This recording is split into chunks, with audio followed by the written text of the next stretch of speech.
You just tuned it in. Global and worldwide. Hitting you on the one with no delay. Because it's the Fighter's Voice. The Fighter's Voice. With your fighting host, Richard Ortiz. And the formidable co-host, Mr. Cole Escovedo. Remember, every fighter has a voice. Fresno, California, we're live here in Mad Production Studios. The Fighter's Voice, the only voice that matters. And guess what? All month of May for women continues tonight, ladies and gentlemen. We've had a great month so far. We've had the who's who of boxing and also MMA when it comes to women in the sport. And today, it doesn't get any different. We continue to have legends, Hall of Famers, and just women in the sport that are making a name for themselves and taking this task and just running with it. I mean, not just lucky to be there or happy to be there, but in the forefront, making it happen. It's no longer just a man's world, it's a woman's world, and they're taking combat sports by storm. They're taking over, so to speak, because they got what it takes. They have the tenacity like a fighter. They have the wits like a fighter. They have the heart like a fighter. And they're making it happen. Enough said, ladies and gentlemen. Today's guest is Brittany Goossen-Brown, who is the Vice President of TGB Promotions. Welcome to the show, Brittany. How we doing?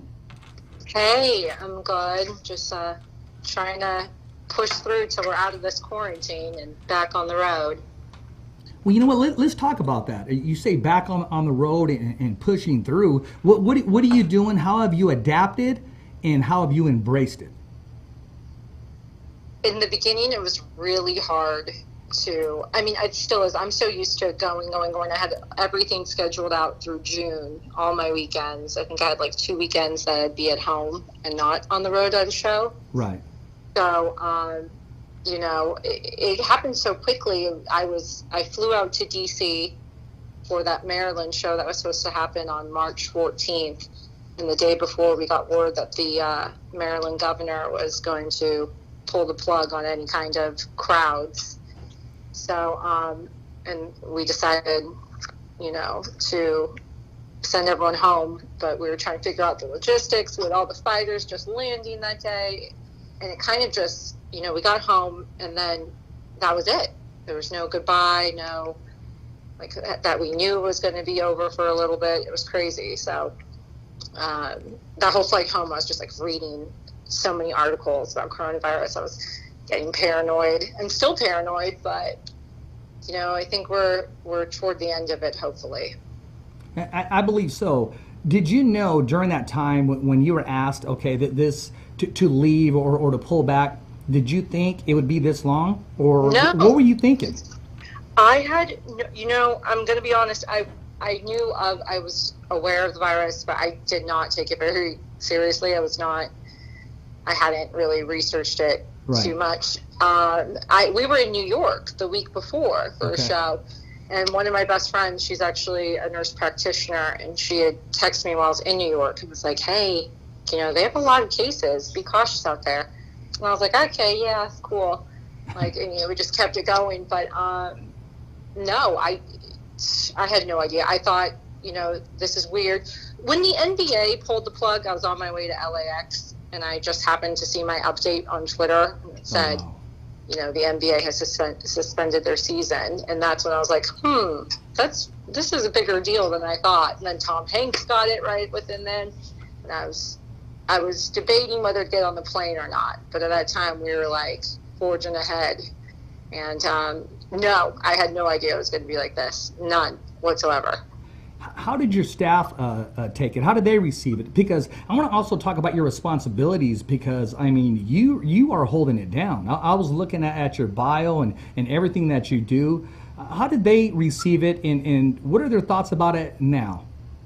So when we were in Maryland, after I was at the MGM National Harbor and had met with their GM and their staff, and they had word about the governor's announcement, I went back and just talked to my staff. We didn't want to get everyone too scared yet. Right. We wanted to figure out what we were doing. And, there was a lot of people we had traveled in. We had to get the travel agent back on the phone.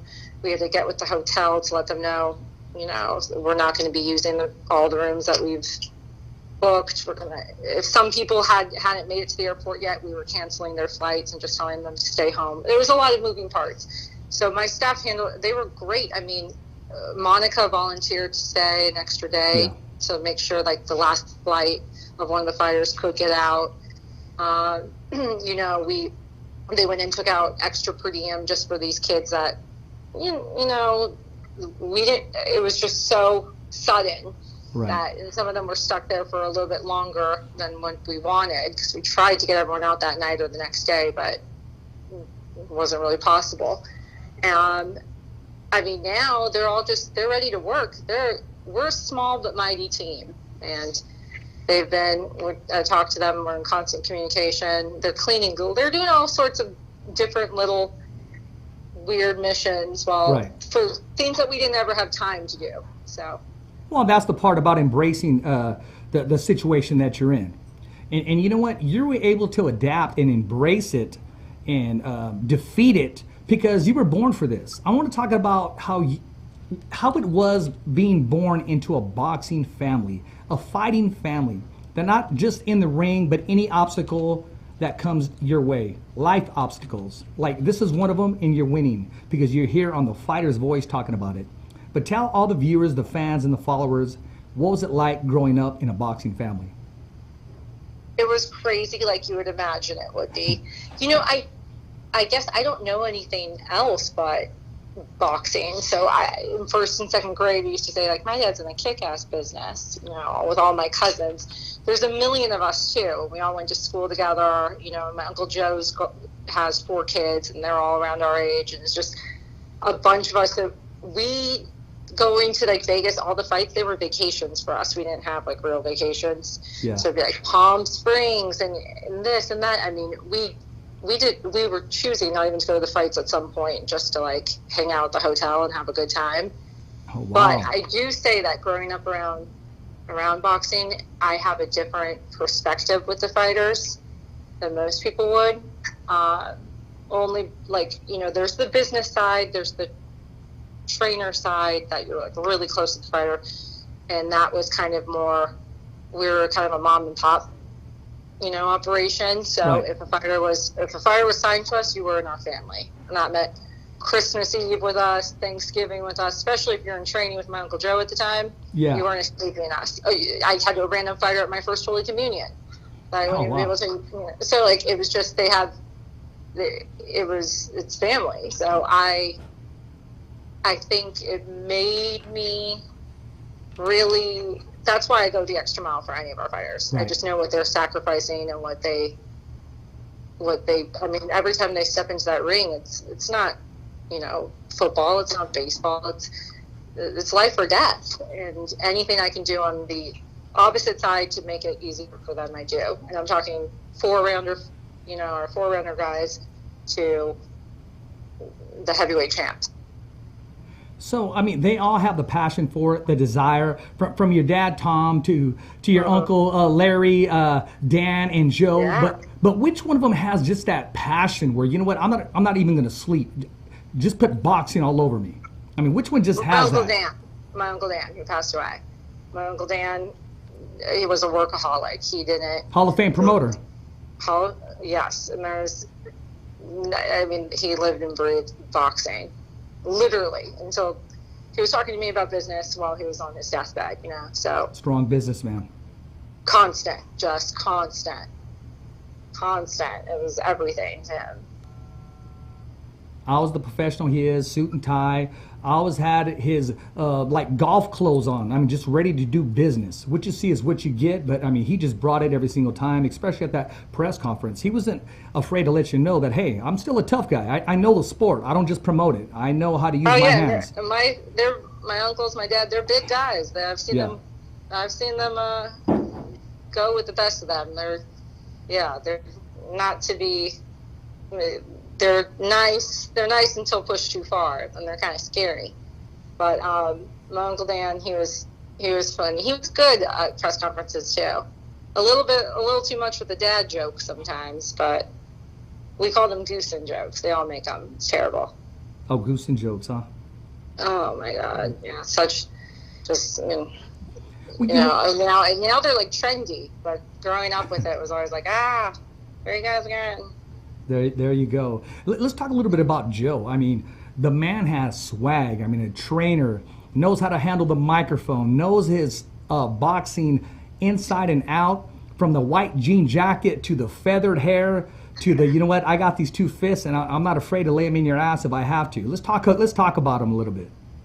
My Uncle Joey, yeah, he's really rocked that denim look, huh? Oh no, not too many people can rock that. He can get away with the light blue denim or even the white denim. He can still hang with that. Oh, I know. Uncle Joe's great. I mean, he has been the same forever and ever and ever and ever. I mean, he's always entertaining, always the life of the party. He's just a cool guy. He oozes coolness. Not many people can do that. No. But he's a tough ass too. Yes, he is. Yes, he is. I've seen him in fights. I mean, actually push people out of his way when they're in the ring. I mean, he's doing an interview and they try to just get in his way, and he lets you know, it's not happening. Not on my watch. Referees, reporters, yeah, we know. Commission, I've seen it. And see, that's the fighter that I'm talking about. Not just inside of the octagon or the boxing ring. It's 24/7. Oh, yeah, I mean, a fighter fighting for something, fighting for position, fighting for his rights, fighting for his fighter, going to bat for his fighter, for the promotions, for his daughter, his niece, all the above. Oh yeah, we're definitely raised with that speak up and fight for yourself mentality. Exactly. I'm sure you had some crazy fond memories growing up. What's the craziest memory you have growing up in this boxing family? You talked about staying in the hotels for vacation, but during that time, I mean, they didn't have 24-hour watch on you guys. I mean, what did Brittany do to have fun during that vacation, so to speak, time? I think that my favorite, I was just talking about this with my cousin Katie, when Rafael fought Oscar De La Hoya. Yeah. So, oh my gosh, I don't even remember what year it was. I was probably in like 4th or 5th grade, but we were all in Vegas, and everyone, they had all their Golden Boy. Yeah. Everyone back then. Now people still do it a little bit, but back then, all the trainer cornermen, you were all in the outfits the whole fight week, and we would just we thought we were so cool, like running around them and just yelling like "Golden Boy sucks." I mean, it wasn't even Golden Boy Promotions at the time. No, it was just not yet. strictly No. Oscar, but yeah. It was just like He just had the nickname. Yeah, and we just thought it was like we were so cool, like really there to push poor Rafael. It didn't work out so well for us, but I think that was fight weeks were always just so fun. Yeah. When I was little, it was, especially if we were close with the fighters. Yeah. I mean, and you would just, but it was also very sad and very hard to understand as a kid when you watch them lose, and not just again, not a football game where they lost and it was sad. You watch them get the shit beat out of them sometimes, and you're like. But you know what, Rafael. See, Oscar, he knew he had to get rid of him early, because if they would have went into the later rounds, Rafael would have tested him and honestly take him into some deep waters, because that was Rafael. His whole thing was, I'll take 2 punches to give my punch in my combination. His expertise were the later rounds and just going to war after the 6th round on. It was all Rafael. I mean, and the Rafael and Gabriel are they're a real testament to my Uncle Joe. I mean, these were just boys selling candy coming into the gym at 11, LA 12 area, years correct? old. Huh? In the LA area, correct? In the LA area, yes. Yeah. The gym's in Van Nuys. Yeah. And they, my uncle was like, I'll buy some, but you're going to come back here and train with me. And look what he turned them into. Exactly. It's just, it's crazy. Yeah. It really is if you think about it. Both brothers. Yeah, that's exactly where they started off from. I remember that, watching them on a USA Network, Tuesday Night Fights, Sean O'Grady, back in the day. Yeah, talk about family. They were like, I mean, they've been around longer than I have in my family. They're cousins to me, or I wouldn't say brothers, I have enough brothers. They're cousins to me. But it's just, I mean, look, just a couple kids that my Uncle Joe was like, who that didn't have an interest in boxing, really. Yeah. Look what he was able to do. So. Oh yeah, exactly. Turning into one of the world's premier trainers, knows the sport, knows where he stands in the sport of boxing. Not afraid to go against the grain if that's what he truly sees and believes. I've seen him do it before, and I've heard him do it before. Yeah, I mean, even what he did with Chris Arreola, and and Chris just recently went with him. I thought that's the best Chris has looked in a long time. Yeah, he just happened to fight a guy that's it's his time right now. Even though he got stopped at the time, but yeah, I mean, he brought a new Chris inside of him and displayed the best Chris that you can get, and what he had to work with in the little time that he had to work. Yeah, and that's an older Chris, a slower Chris, but he looked. I didn't like the decision, but I was impressed with how good he looked, and that says a lot about my uncle's training style. So, I mean, this sport has been great to you. You're making a living doing it. You're a graduate, and you have all the credentials needed. What obstacles did you have to overcome? I mean, and I was about to ask, has anybody ever said, okay, she's not going to make it because she's a female, she doesn't know the sport? How many times did you have to make people eat their words? And that's what this whole month is all about. I dedicated it completely to all the women in boxing and MMA. And everybody has had a story to tell on obstacles they had to overcome. Tell us about yours. I've been thinking, I get asked that a lot, and I feel like I did have a better starting point than most women in the sport, because of my last name and who my family is. They're not going to mess with me too much, because I know there's going to be someone coming after them if they did. But who would be the one? Who would be the one to say, "Oh no, this isn't happening today"? It would depend. I have one of my three brothers, maybe. My Uncle Joe would snap on anyone for me if I need. My dad, hello. But they don't have to. I was going to say, I've always been like a very tough girl myself, and so no one's ever. I didn't have to like act tougher, and it's just I never felt disrespected by any fighter, trainer. Oh, that's good. I haven't had that problem. I mean, and if I do feel a certain way, I have no problem telling them. I've had one guy in Pennsylvania that wasn't great. That was kind of bad. People had to like hold him back. I was like, what's he going to do? I looked at his record. It's not going to hurt me. We'll be okay. I'll be all right here. But for the most part, their fighters are kind of easygoing. No one believes this, but they're typically kind of easygoing. Not so, they get a little bit mad. Sometimes they get angry with me about things that I don't control and I can't control. Yeah. And I get pissy when it's in the moment, but then when I think about it after, I'm like, these poor guys, like, come on, like, you train for 7 weeks, 8 weeks for this one night. For me, this is every week, so I'm like cranky, and it's just like a kind of get it done. Like, I have a checklist, and for them, like, this is a big night. This is this either puts them on to the next step or not. And we all know in boxing you have to be winning a lot to make money, to make real money like that. So, it's very important to them. I understand where they're coming from. So I haven't really had to face too much. I'm trying to think, like, no. Right. I mean, aside from being like a young woman and just already, who they think I'm there because my family solely. But I think I've kind of proven myself at this point, and I never felt it too badly. Well, I mean, there's a lot of women in the sport of boxing and also combat sports.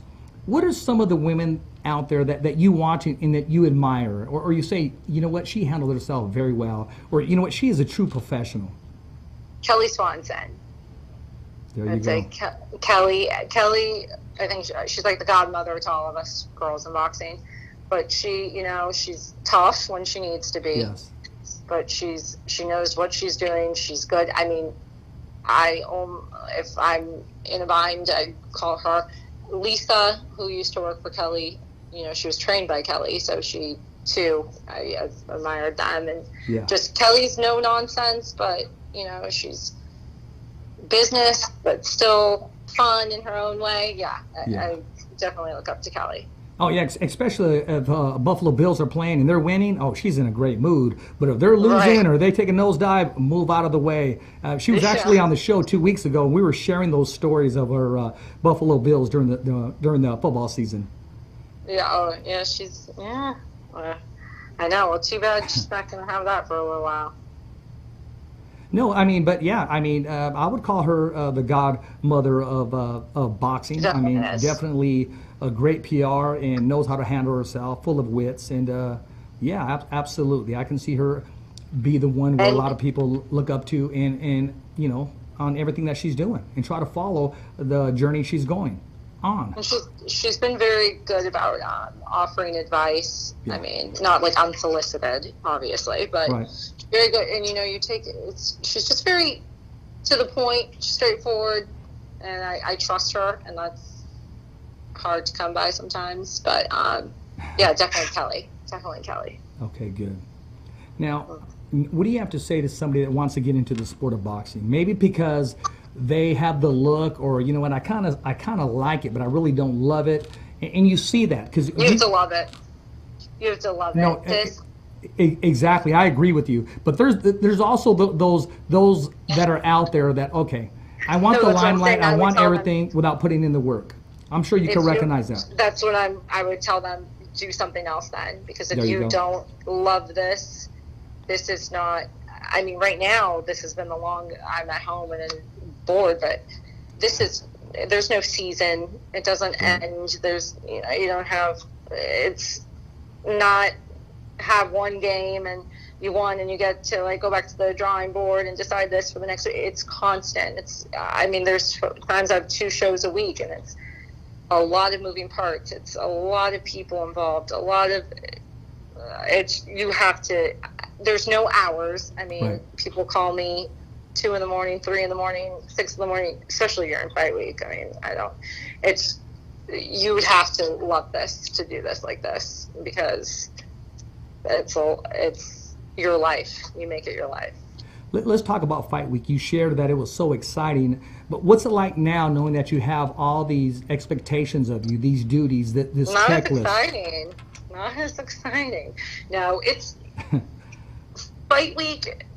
I've gotten it so down. That's what I hope I didn't lose my. It just it depends. There's fight weeks where it's like a nice, easygoing fight week, and then there's fight weeks where there's just like in Vegas, it's nice because everything's in one location, one hotel. You know, in LA, it gets a little tougher because you have to do the transportation, and God forbid the van's not there at the time, or it's a van that someone doesn't like, and this and that, and there's just so many personalities and people and calls and this and that, and it's hectic. And by the time I get to fight night, I am exhausted. When do you get to relax? The day after that evening, during the fight week? After the fight. Well, I would say, after the fight, not really. I never get to go out after the fight, because if someone needs stitches or someone's been taken to the hospital, I have to stay and do all the paperwork. I would say that flight home on Sunday morning. Okay. I do not get Wi-Fi. I sit there and just like watch a movie or like calm down, because that's when the minute I land, usually I go straight to the office because there's another show typically. Well, right now it's like, this has just been crazy. We were on a roll there. We had so many shows already in 2020, and it's quite. Oh, this is crazy. It's just I'm ready to go back. I'm ready for the craziness. I said I won't be cranky this time. There you go. Hey, you heard it, ladies and gentlemen. So if you're looking for her around, or even fight her, call her on it. She's not going to be cranky. Speaking of not being cranky, during the Deontay Wilder-Tyson Fury rematch, I saw you in Vegas. I mean, you were relaxing. You were with some friends. I was going to stop by and say hello, but I said, no, you know what? She's on her personal time. But I happened to see you there in Vegas. That was a fun one. That was a fun week. That went really smoothly, working with Top Rank, and yeah, you were having fun. Yeah, it was. You have to sneak in fun sometimes. Oh, absolutely, I believe so. Yeah, I mean, it's when you're gone. I think I was out on the road 43 weeks of the year last year. Wow. So, I mean, yeah, it's like I don't really get to have fun or socialize here when I'm home, or didn't at that time. So it's like those people are like now my friends, like my family. Like the boxing world's a weird little dysfunctional family. You have to enjoy yourself, and you got to make it awesome every single time. You got to embrace it, and you know, don't look at it as work. It's fun. It's doing what you love. Right. And there's some places where, you know, like even in some of these tinier little towns that are kind of fun. I found out Biloxi, Mississippi, not so bad. No, well, hey, you got to come down to Fresno, California, Save Mart Center. And we used to do shows out there back in the day. Really? We haven't. Well, yeah, hey. I mean, it's thirsty. It's waiting for you guys. Come back, Fresno, California. Make it happen.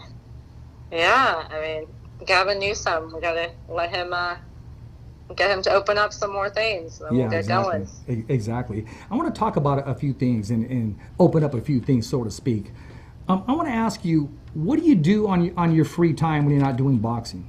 Just even if it's an hour, what do you get to do that you enjoy, has nothing to do with boxing at all? It's kind of your serenity, besides a glass of wine. Oh yeah, a glass. I've been like a bottle lately. There you go. Keep it real. I mean, it's 4 glasses, and it goes quick.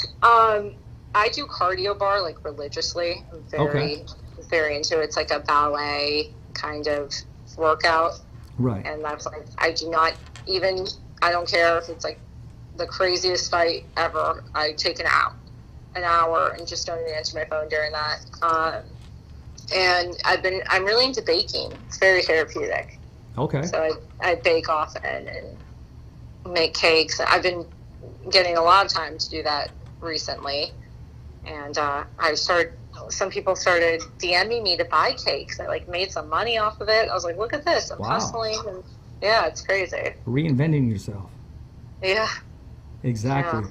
So I'm going to throw some topics at you. And I want your first reaction, and let me know what you think, because I know you've heard this one over and over again, but it doesn't get old. Mike Tyson, what's your take on the comeback possibly, hitting the pads? Is he serious? He's not serious? What's your whole take on this? It's like they all come back, all fighters. They can't stay away for that long. Mike Tyson, we had him back in this, oh gosh, who did he fight? Oh, Francois Botha. Oh yeah, the White Buffalo. Yep, and I mean, I remember. So Mike Tyson was our South Africa. He was signed to us, and we were at the MGM Kiddie Daycare. I don't know if they have that anymore, but my mom would put my brothers and me in there. And we were with Francois Botha's kids like every day, and I like felt like such a traitor because I like really liked them. We were like having fun every day, and I was like excited to go see his daughter there and like hang out with her. I think he needs to chill. He's maybe do another movie. You don't need to come back in the ring. I think that's not a good idea. Okay. Well, he inspired a lot of people, or maybe somebody inspired him, or maybe these two know something that we don't know. What's going on with Evander Holyfield? He also made the statement, hey, I'm coming back. I know. What? They can't stay away. Boxing is some kind of hold on people, no matter how much money you make. They just they can't stay away. It's, again, like I said, you live this and you love it. They need to be back in it. But maybe they can come back in a different form. Let's not go back in the ring. It's crazy. Well, they talked about exhibition bouts. Right. And but even that, they're a little... So, Evander Holyfield, I like him too. He's a good guy. But I don't know. I think they've done it, time to let other people shine now. Okay. Now, you hear Mike Tyson's going to fight again, or an exhibition. You're hearing it, Brittany. Are you sitting ringside or sitting at home? Are you watching? I probably watch, but I don't think I'd be there ringside. No. Okay. Unless I had to be. Okay. Now, Tyson Fury, he made a statement today. He was asked, hey, would you share the ring with Mike Tyson in an exhibition? And he said, hell yeah. What's your take on this? Of course, I could see that. Yeah. Oh, it's kind of scary for Mike Tyson. You know what, though? Mike Tyson was my favorite fighter of all time. How he came into the ring all, like, sweaty. He's just, like, a badass guy, like a street fighter almost. No road, nothing. Yeah, just he's crazy. He was just crazy, you know, just you saw it in him. And I don't think crazy just, like, fades away, so I'm sure he could probably put up a good fight. But yeah, I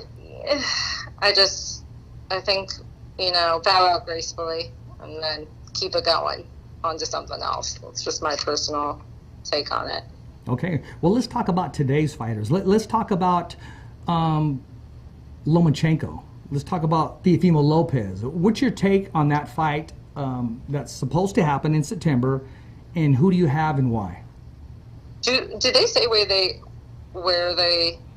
are going to put that fight yet? I heard Vegas. At first, you know, they were leaning towards New York, as we all heard, but I was listening and hearing that it may be in Vegas. Yeah, I think Vegas is opening up quicker anyway. Right. You know, I know Lomachenko has called out a couple of our guys. I'm more familiar with him. I take him.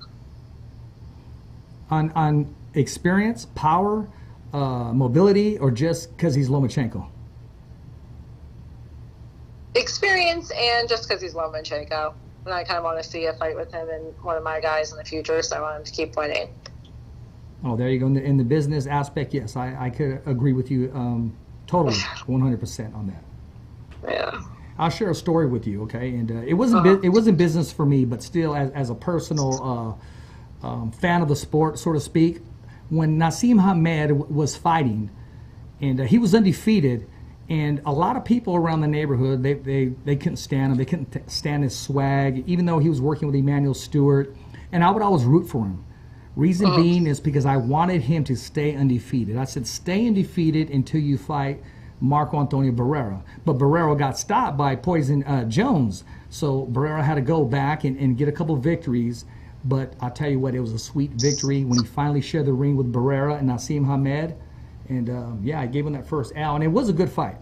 I mean, Naseem has that power, and he's very unorthodox. And, you know, he was good for the sport. Yeah. Out of these I'm sorry, go ahead. No, I said I can see that, definitely. Out of these fighters today, do they have the same wits and tenacity as the Tommy Hearns, the Sugar Ray Leonard, the Marvin Haglers, the Roberto Durans? What's your take on this? We're living. I think so. I think especially those names, they became such household names and names that we all know aside from their greatness. Their fights were easily, people were able to watch it. They were able to become a household name because it was free. It wasn't just pay-per-view. And I think we went away from that for a while, and only like diehard fans were paying for fights, and that's how you would know, you know, the names, and you'd have to be really in it. But now with our, you know, PBC on Fox and even DAZN and their streaming, they're getting that casual fan back too. So right.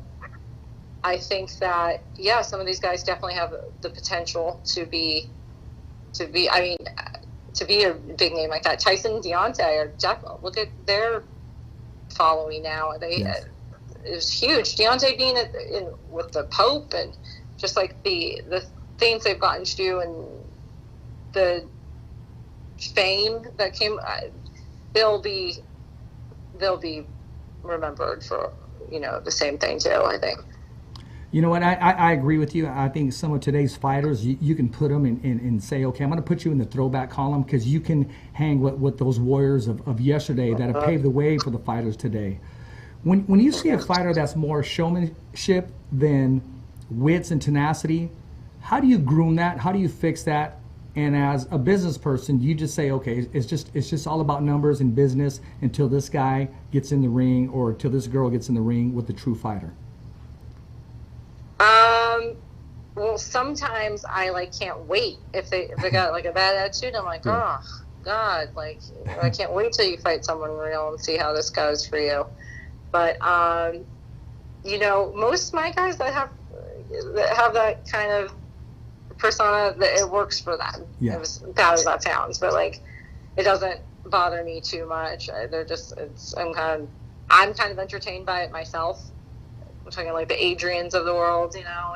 Yeah, and you know, it does work for him though. People seem to like it, and I think he's funny sometimes. I think he's very, very witty. I think Adrian's very, very smart, because you cannot.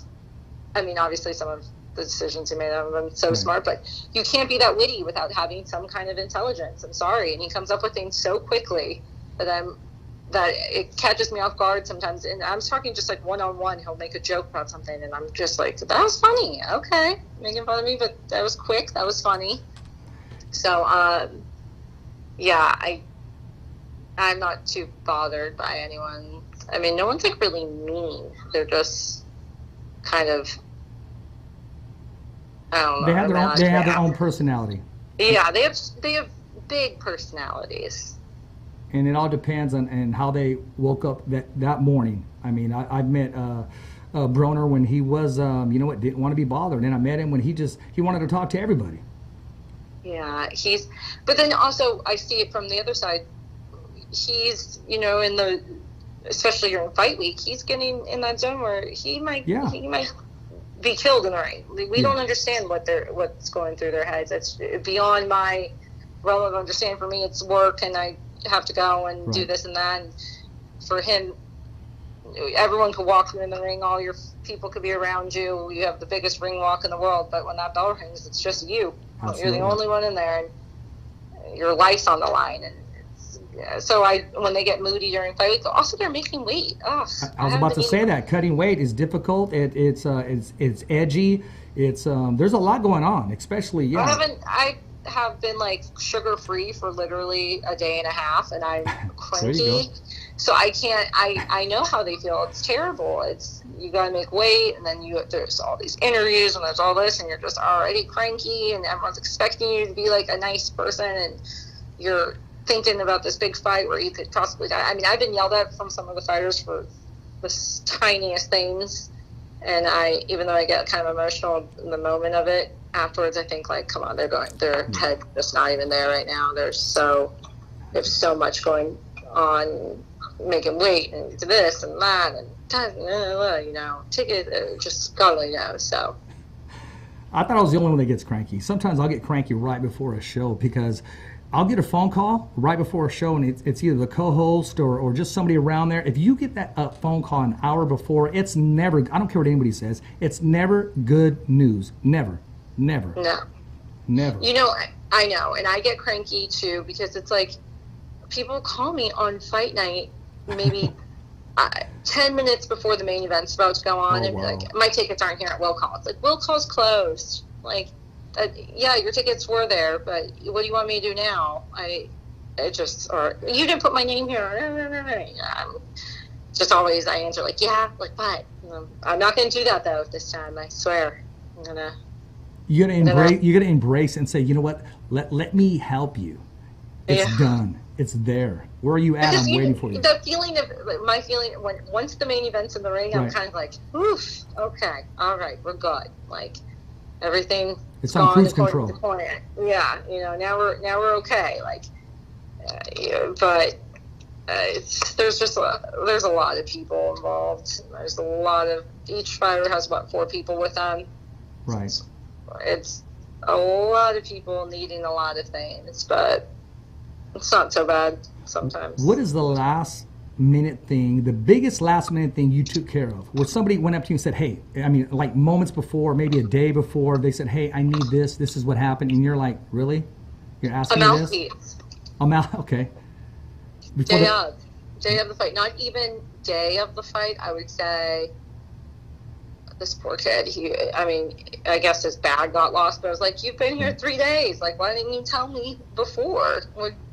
And Herbie found something. We were in Vegas, thank God, that we weren't in like some little faraway town. he was able to find the kid a cup and a mouthpiece quickly. So, but that one was, it was like, okay, all right, well, that's a problem. Yeah, exactly. You're not going to get away with this one. Well, actually, what was it? At Felix Trinidad, Oscar De La Hoya, biggest fight of his life, and they were waiting on the mouthpiece. Remember, Oscar was waiting. His was like a custom one, though, right? Yeah, They were yeah. They didn't bring it into the ring with them. That was Tito Trinidad, but it worked for him. Yeah, this poor kid had to have us, big 5-1 on the best of our ability at MGM. Hey, just something to bite on and hold your teeth in place at this time. But like, I was like, why you didn't think about this till just now when you're getting dressed and ready and like you're wrapped? Okay. So you ironed it out and went smooth, and you're able to talk about it. Those are good experiences. Those are good roadblocks that came your way, and you know what? You just shattered them and said, you know what? This is what I am. I'm a problem solver. I'm a solution 100%. person. That is, it's just, I've adapted that personality too, where it's like, there's nothing that we're not going to be able to fix. Like, we'll get it done. We'll figure it out and we'll get it done. So no matter what it is, we'll figure it out. The show must go on. That's why you're in the position where you're at. That's why you allowed Kelly Swanson's advice to take place. Because a lot of times you'll have some expert advice, and a lot of people, they get stubborn. No, I'm not going to receive that. That might have worked for you, but not me. But hey, you're able to adapt and overcome, just like fighters are. You're in that 10th round, and you had to come back from a knockdown, and you made it happen. Yeah. I'm coming in for a few knockdowns. Well, there you go. You're that warrior. Now, speaking of warrior, I'm going to mention a name, and I want to ask you, what's your whole take on him revising his career, and who do you think his next opponent is going to be? And I'm going to mention the name Manny Pacquiao, the senator of the Philippines. Mm-hmm. I know who everyone wants him to fight. They want that Floyd fight again. I've seen all that. It's building on the internet, right? Right. I mean, yeah, that name's been, that name never goes away. Everybody wants to see it. They want to see it 100 times. I want to see Pacquiao and Spence. That's a good matchup. Pacquiao, he comes with so many people. He has quite the following. It's crazy. I want to see him against Spence, actually. That'd be a good fight. Especially Spence, I want to see that. He's young. He's coming back too off of a car accident. Right. I would like to see that, though. That'd be an interesting one. That'd be a great matchup. Where will that fight take place? New York, Where? Las Vegas, yeah. Do you think we'll be? I can't wait till we're back in New York for something. Yeah. I don't know. I think you got to keep Manny in Vegas. Okay. Well, we'll talk to Sean Gibbons, and we'll throw that name at him. Spence, right? Yeah, we'll make it happen. Yeah. Viva Sean. You know Sean Gibbons? Nice guy. Very nice guy. I've known Sean Gibbons my entire life. There you are. I'm telling you something that you already know. Yeah, he's funny. With his Woody doll. Oh, yeah. It's still there with all the gold chains? Oh, yeah. Yeah. I haven't seen Sean in a while. I talked to him like a couple days ago, but I haven't seen him. Yeah, he's always somewhere. He's in the Philippines. He's here. He's there. He's all around. Yeah, and you know what? Honestly, my personal relationship that I have with him, to me, class act, man. I mean, they broke the mold with that dude. That dude he goes beyond on any other person would do, especially personally for me. You know, I'll share with you real fast. My son is in heaven, and I've dedicated my whole career to my son. So every chance Sean gets, he'll always take a picture or send me a video, hey, thumbs up for Richie. Constantly. So, I mean, that's a class act. Sean's a good dude. He is. My dad, I don't know if you know, my uncle and my dad worked for Top Rank for a little bit in between 10 Goose Boxing Days and Goose and Tudor. Right. Or ex-Goose Sports, whatever it was at the time. And so Sean and my dad worked together back then. I mean, this is like, I was in maybe 2nd, 3rd grade. Oh, wow. So, yeah. Sean's always been around. Like, I don't even know life without Sean Gibbons. So, Sean and Valerie, very good guy. He's a good guy. Yeah, no, he's making it happen. I mean, he's doing good. Brendan, and now Brendan's in boxing. None of us can get away. No, I mean, and Brendan, he's doing, I believe, a little bit of acting and a little bit of modeling. Tall dude, man. I know, but he's doing the management thing too. When his dad, taking out for his dad when his dad can't be there. It's crazy. No, he's doing really well. Nice kid too. Nice kid too. Listen, very, very personable kid. I'm gonna let you go in a little bit, but I cannot let you go without you giving whoever's the most important person at this time in your life a big shout out, letting that person know that's watching, hey, you appreciate them in your life. Oh, if I don't do my mom, she'll never let me hear the end of it. There you go. It's my mom for sure. There Definitely. you are. There Kept, you are. there's 5 of us, all 5 of us kids, and she's put up with my dad and all her brothers and all this craziness of boxing for years and years and years. So shout out to her. She's the real MVP. There you go. So how do we follow you? How do we stay in contact with Brittany Goossen-Brown? I got my Instagram, which is Brit_GB, and I'm on Facebook, although I'm not very good at checking that. I'm mostly Instagram. I've been trying to take a social media break during this too, but boy, is that hard. But yeah, Instagram's probably the best. But yeah, you know what? During that whole social media, I'm beginning to find out who people really are. Oh yeah. I mean, oh my gosh! So I'm like, okay, I see what's really going on right now. Oh yeah, and people. Oh yeah, the crazier, the longer they're locked inside, the crazier they're getting. I think they're hallucinating or something, because some of the stuff that's being posted out there or their comments, I'm like, okay.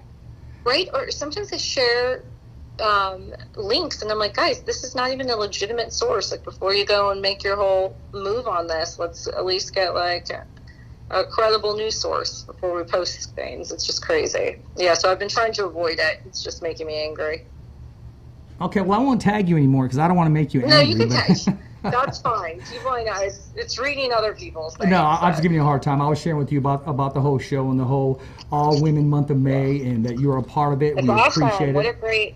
What a great idea, and thank you for doing that. It's awesome. And hey, thank you for being on the Fighter's Voice. Before we go out, I want to give a shout out to Marcos Madman Hernandez, who's also with PVC. Today's his birthday. I'm rocking his shirt today. So Marcos, happy birthday, my man, and God bless you and your family. What's that? That's what's up. Exactly. That's exactly what's up. He knows who to be with. He knows what company to sign with. Yeah, he loves that. That's what's up saying. So that's what's up. Happy birthday. Yeah, Marcos Madman Hernandez. Well, hey, any last words before I let you go?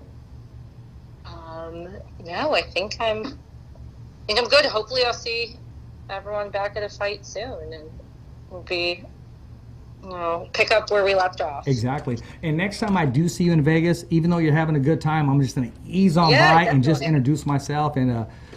That is the time. When I'm having a good time, it's the time to introduce yourself. It'll be great. It'll be much nicer. Okay, you got it. Hey, appreciate you taking the time, and you know what? You're doing a lot of good work. You're opening doors for not just females, but males, people that are just got all those attributes like you have. The experience that you have growing up, you can't put a price on that. And a lot of people, they'll sit on that, or they'll say, I don't want to be in the family business, or I don't want to do this. But you're living proof that, you know what? You were born with it, you're still doing it, you're embracing it, and you're that fighter in the ring at that 10th round. You just got up and you're still kicking ass. Well, thank you. I appreciate that. And I hope I get to keep doing it for a couple more years. So there you are. I love having you. Hey, this is Rich Ortiz here with the Fighter's Voice, the only voice that matters. And like Brittany Goossen-Brown, we're simply knocking out the competition. It's a wrap here in Fresno. Thumbs up for Richie. Never down for the count. It's just another wrap. Thanks for listening to the Fighter's Voice Radio Show. Catch us again next week. Same when, same how. And always stay connected to the Fighter's Voice on social media. So, on behalf of special guests and the whole crew right here at the Fighter's Voice Radio Show, saying see ya next week, right here on the Fighter's